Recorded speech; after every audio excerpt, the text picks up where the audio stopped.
नमस्कार दोस्तों, मैं मोहित अवस्थी अपने channel study with Mohit sir में आप सभी लोगों का बहुत बहुत स्वागत करता हूं।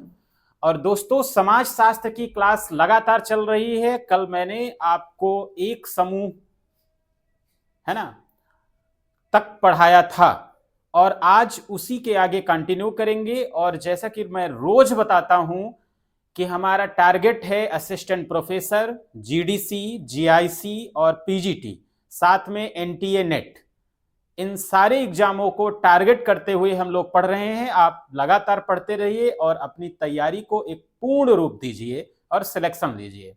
चलिए आज शुरुआत करते हैं अर्ध प्राथमिक समूह। आज हम शुरुआत किसकी करेंगे? अर्ध प्राथमिक समूह, है ना,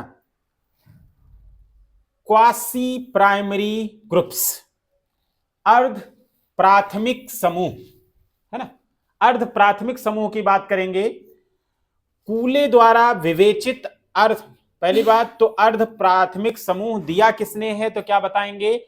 चार्ल्स कूले ने दिया। किसने दिया? कूले ने दिया।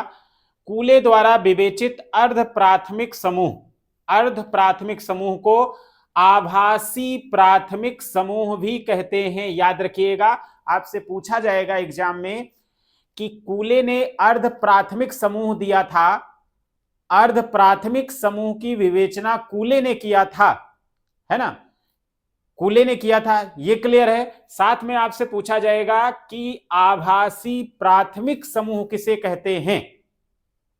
आभासी प्राथमिक समूह किसे कहते हैं तो क्या बताएंगे? अर्ध प्राथमिक समूह को आभासी प्राथमिक समूह कहते हैं, है ना। ये एक दूसरे से हमेशा मिलने जुलने वाले लोगों के संगठित समूह हैं। कैसे समूह हैं? एक दूसरे से हमेशा मिलने जुलने वाले लोगों के संगठित समूह हैं, है ना। यहां पर खास बात क्या है कि एक दूसरे से हमेशा मिलने जुलने वाले लोगों के संगठित समूह हैं जो अपने विशेष प्रयोजन तथा संगठनात्मकता के कारण छोटे होते हैं, जैसे बालचर दल, महाविद्यालय, छात्र संघ, है ना, उपहार क्लब। ये सब किसमें आ जाएंगे? क्वासी प्राइमरी ग्रुप्स में। अर्ध प्राथमिक समूह की अवधारणा कूले ने दिया। इन्हें आभासी प्राथमिक समूह भी कहते हैं। साथ में ये छोटे होते हैं, याद रखिएगा, इनका संगठन छोटा होता है। एक दूसरे से हमेशा मिलने जुलने वाले लोगों के संगठित समूह हैं। इसके एग्जाम्पल में याद रखेंगे जैसे बालचर दल, महाविद्यालय, छात्र संघ, है ना, उपहार क्लब आदि। अगला देख लीजिएगा, बोटोमोर क्या कहते हैं? बोटोमोर के बारे में हम लोग समझेंगे। बोटोमोर क्या कहते हैं? आभासी समूह एक ऐसा समूह है जिसमें संरचना एवं संगठन की कमी होती है। याद रखिएगा, किसने कहा है? बोटोमोर ने कहा है। बोटोमोर क्या कहते हैं कि आभासी समूह एक ऐसा समूह है जिसमें संरचना और संगठन की कमी होती है। जहां पर भी आपसे पूछा जाएगा कि संरचना और संगठन की कमी है, यह बात किसने कहा तो क्या बताएंगे? बोटोमोर ने कहा।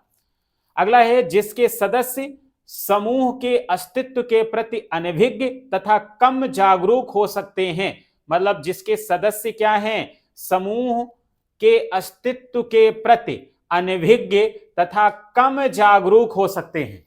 अनभिज्ञ और कम जागरूक हो सकते हैं। बोटोमोर के अनुसार आभासी समूह एक ऐसा समूह है जिसमें संरचना एवं संगठन की कमी होती है। साथ में याद रखिएगा, सदस्य समूह के अस्तित्व के प्रति अनभिज्ञ तथा कम जागरूक हो सकते हैं। अनभिज्ञ हो सकते हैं और कम जागरूक हो सकते हैं। अगला देख लीजिएगा, गिन्सबर्ग ने क्या बताया है? गिन्सबर्ग ने क्या बताया? आभासी समूह का उल्लेख अपनी कृति मतलब कौन सी पुस्तक? सोशियोलॉजी, है ना, में किया है। पहली बात तो यही याद रखिएगा कि ये सोशियोलॉजी पुस्तक किसकी है तो क्या बताएंगे? गिन्सबर्ग की है।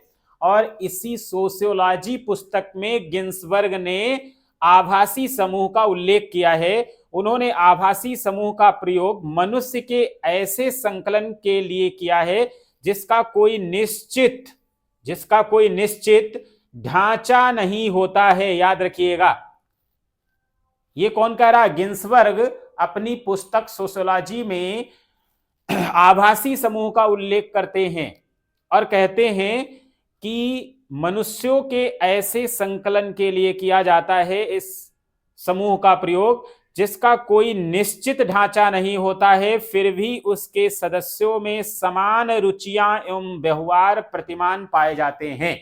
याद रखिएगा, फिर भी उसके सदस्यों में समान रुचि एवं व्यवहार प्रतिमान पाए जाते हैं।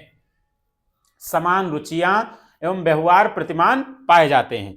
अगला देख लीजिएगा, मर्टन महोदय क्या कहते हैं, उस चीज पर ध्यान देंगे, है ना। मर्टन महोदय क्या कहते हैं?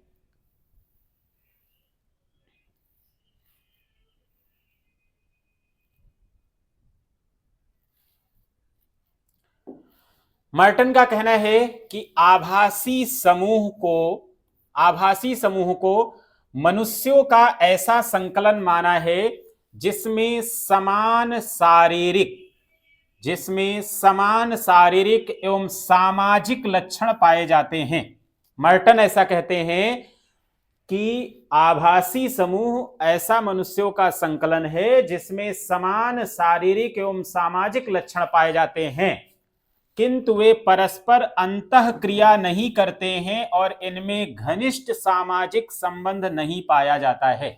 परस्पर अंतःक्रिया नहीं करते हैं और इसमें घनिष्ठ सामाजिक संबंध नहीं पाया जाता। याद रखिएगा, एसी मेयर भी क्या कहते हैं, जान लीजिएगा। एसी मेयर अर्ध समूह को निम्नलिखित दो भागों में बांटा है, वर्गीकृत अर्ध समूह तथा अंतःक्रियात्मक अर्ध समूह। वर्गीकृत अर्ध समूह और अंतःक्रियात्मक अर्ध समूह। पहला क्या है? वर्गीकृत अर्ध समूह, और दूसरा क्या है? अंतःक्रियात्मक अर्ध समूह। दोनों की बात कौन करता है? एसी मेयर करते हैं। वर्गीकृत अर्ध समूह और अंतःक्रियात्मक अर्ध समूह की बात कौन करता है? एसी मेयर करते हैं। अगला देख लीजिएगा, द्वितीयक समूह, सेकेंडरी ग्रुप्स क्या है? सेकेंडरी ग्रुप्स क्या है, इस पर बात करते हैं। सेकेंडरी ग्रुप्स, है ना।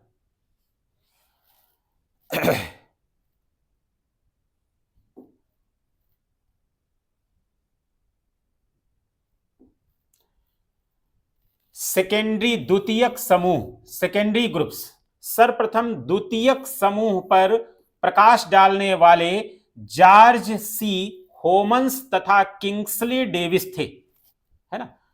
द्वितीयक समूह पर प्रकाश डालने वाले जॉर्ज सी होमन्स तथा किंग्सले डेविस थे। कौन थे? जॉर्ज सी होमन्स तथा किंग्सले डेविस। द्वितीयक समूह पर सर्वप्रथम प्रकाश डालने वाले कौन थे? जॉर्ज सी होमन्स तथा किंग्सले डेविस। द्वितीयक समूहों में संघीय आत्मीयता का पूर्ण अभाव होता है। यही फैक्ट आपसे पूछा जाएगा कि संघीय आत्मीयता का पूर्ण अभाव किसमें पाया जाता है, तो क्या बताएंगे? द्वितीयक समूह में।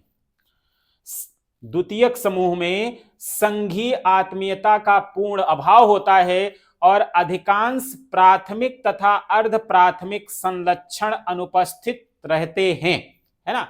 अधिकांश प्राथमिक तथा अर्ध प्राथमिक संलक्षण अनुपस्थित रहते हैं, जैसे संघ, निगम आदि। रॉबर्ट वीरस्टीट का क्या कहना है, इस पर हम बात करते हैं। रॉबर्ट वीरस्टीट, वे सभी समूह द्वितीयक हैं जो प्राथमिक नहीं हैं। वे सभी समूह द्वितीयक हैं जो प्राथमिक नहीं है, रॉबर्ट वीरस्टीट कह रहे हैं। ऑकबर्न निमकॉफ ने क्या कहा है कि द्वितीयक समूह वे समूह हैं जो घनिष्ठता की कमी का अनुभव करते हैं। द्वितीयक समूह वे समूह हैं जो घनिष्ठता की कमी का अनुभव करते हैं। यानी रॉबर्ट वीरस्टीट का कहना क्या था?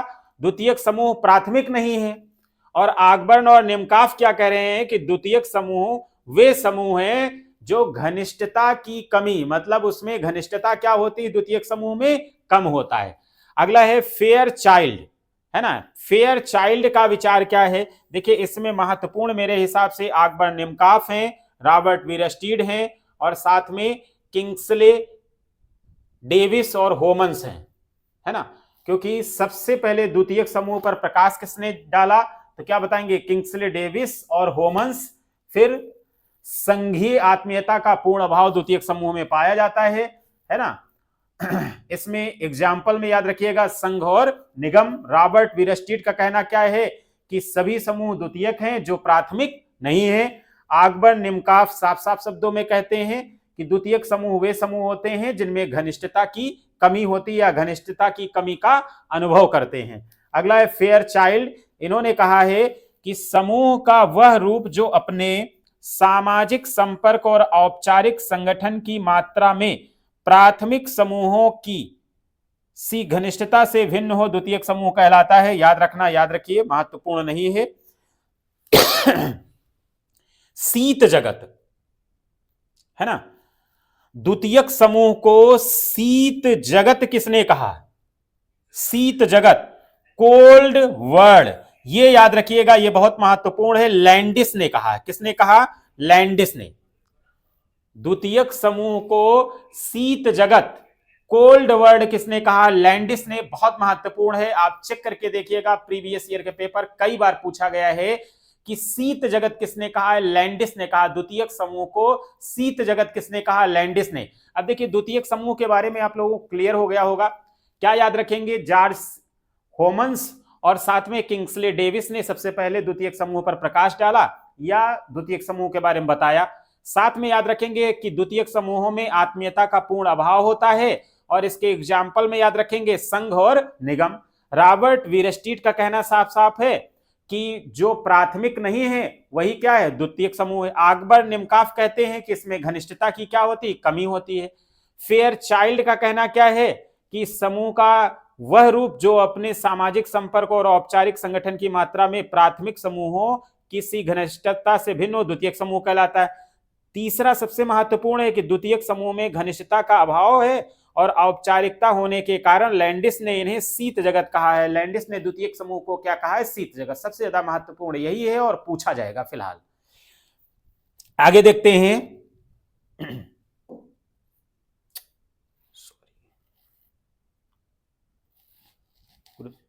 हेलो।